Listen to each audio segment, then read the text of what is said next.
ಹೌದು, ನಾನು ಹೆಣ್ಣು, ಮನೆಯೊಳಗೆ ಮಡದಿ ತಾಯಿ, ಮನೆ ಹೊರಗೆ ಶಿಕ್ಷಕಿಯಾಗಿ ದುಡಿದು ದುಡಿದು ಜೀವನವೇ ಬೇಸತ್ತ ಪರಿಸ್ಥಿತಿಗೆ ತಲುಪಿದೆ. ಅದೇ ಅಡುಗೆ ಮನೆ, ಶಾಲೆ ಎರಡು ಕೆಲಸದ ಮಧ್ಯದಲ್ಲಿ ನನಗೊಂದು ವಿಶ್ರಾಮದ ಅಗತ್ಯತೆ ಇತ್ತು. ಹಾಗಂದ ಮಾತ್ರಕ್ಕೆ ಎಲ್ಲೋ ಹೋಗಿ ಬರುವ ಪದ್ಧತಿ ಈ ಜಾಯಮಾನ ನನ್ನದಲ್ಲಿಲ್ಲ. ಶಾಲೆಯ ನನ್ನ ಸಹೋದ್ಯೋಗಿ ಕೃಪಳ ಪ್ರೆಗ್ನೆಂಟ್ ಎಂದಾಗ ಬಲು ಆನಂದ. ಯಾಕೆಂದರೆ ಹೆಣ್ಣು ಪರಿಪೂರ್ಣ ಆಗುವುದು ಒಂದು ಮಗುವಿಗೆ ಜನ್ಮ ನೀಡಿದಾಗವಷ್ಟೇ ಎಂದು ಹಲವರು ಹೇಳುತ್ತಾರೆ. ಆದರೆ ಅದೆಷ್ಟು ನಿಜವೋ ಸುಳ್ಳು ಅರಿಯನು ನಾನು.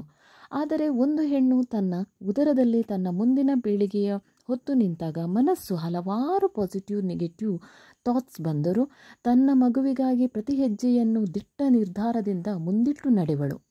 ಹೌದು, ಮಗು ಹೆಣ್ಣಾಗಲಿ ಗಂಡಾಗಲಿ ಏನೂ ಅರಿಯದೇ ಇದ್ದರೂ ತನ್ನ ಹೊಟ್ಟೆಯಲ್ಲಿ ಇನ್ನೊಂದು ಜೀವಿ ಇದೆ ಎಂದು ತಿಳಿದಾಗ ಆಗುವ ಆ ಖುಷಿಯನ್ನು ಪದದಲ್ಲಿ ವರ್ಣಿಸಲು ಸಾಧ್ಯ.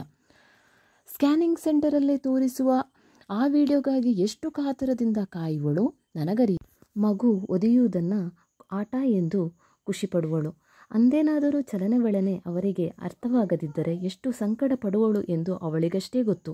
ಹಾಗಾಗಿ ನಮ್ಮ ಶಾಲೆಯ ಕೃಪಾಳ ಈ ಎಲ್ಲ ಅನುಭವವನ್ನು ಹೆಚ್ಚಿಸಲು ಅವಳ ಸಹೋದ್ಯೋಗಿಗಳಾಗಿ ಇನ್ನಷ್ಟು ಬಸರಿ ಬಯಕೆ ಈಡೇರಿಸುವ ಕರ್ತವ್ಯ ನಮ್ಮದಾಗಿತ್ತು. ಅವಳ ಬಸರಿ ಬಯಕೆ ಈಡೇರಿಸಿದ ಕೆಲವೊಂದು ಕ್ಲಿಪ್ಪಿಂಗ್ಸ್.